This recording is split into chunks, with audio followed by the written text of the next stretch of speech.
Pire Traud. More. More je jako voljelo svoje ribe.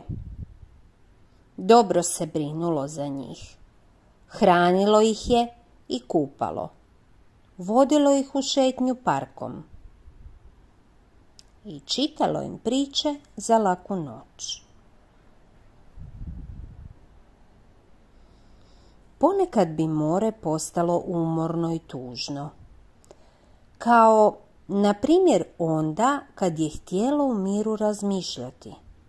Ali nije moglo, jer su ribice radile veliku buku. U takvim je teškim trenucima more gledalo paperijaste oblake kako klize nebom i poželjelo nekamo pobjeći. Nekamo gdje je tišina. Nekamo gdje nema ribica. Jednoga dana, kad su ribice bile posebno glasne, to se i dogodilo. Moru je dojadilo, pa je otišlo. Jednostavno je otišlo. Bez riba. U početku ribice uopće nisu marile. I njima se svidjelo što je more otišlo. Zabavljale su se na sve moguće načine. I pritom se derale što su jače mogle. Ali, kad se spustila večer i kad je došlo vrijeme da odu na počinak, ribice nisu mogle zaspati. Kao da im je nešto nedostajalo. Tako je, nedostajala im je priča za laku noć. Sa svih su strana pregledavale knjigu, ali bile su bespomoćne. Naime, nisu znale čitati.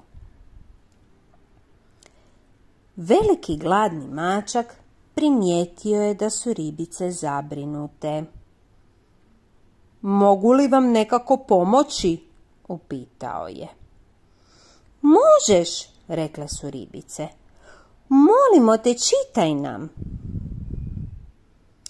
Rado ću vam čitati, ali pod jednim uvjetom, preo je mačak. Kad vam pročitam knjigu, morate mi dopustiti da vas pojedem. Ribe su ljubazno pristale.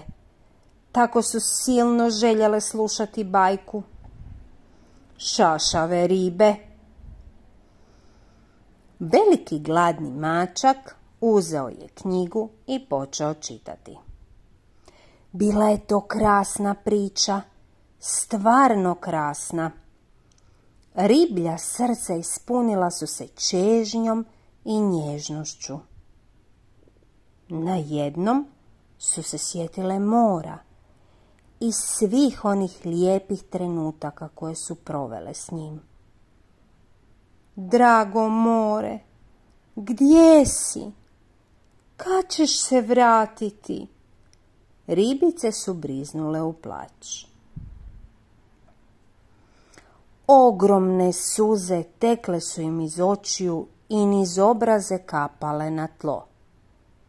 I nisu plakale samo ribe, već i morske zvijezde, kornjače i crvići.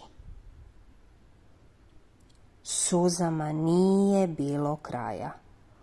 Uskoro je sve oko njih pljuskalo i talasalo se.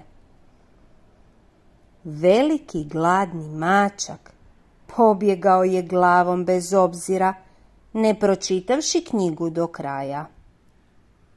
Poznato je da se mačke ne vole smočiti.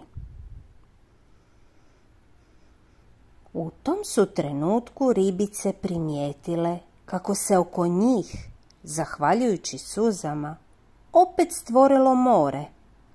Prestale su plakati i zagrlile su ga. Oprostite mi što sam vas tako svojeglavo napustilo.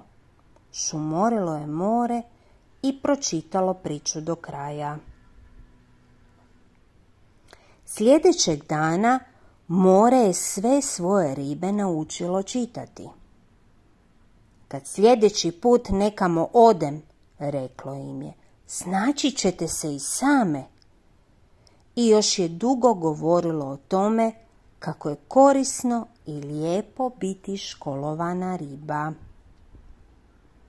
Ali ribice nisu slušale.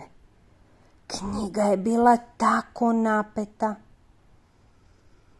Kakav ugodan trenutak, nasmijalo se more. Sjajna prilika da malo razmišljam u miru.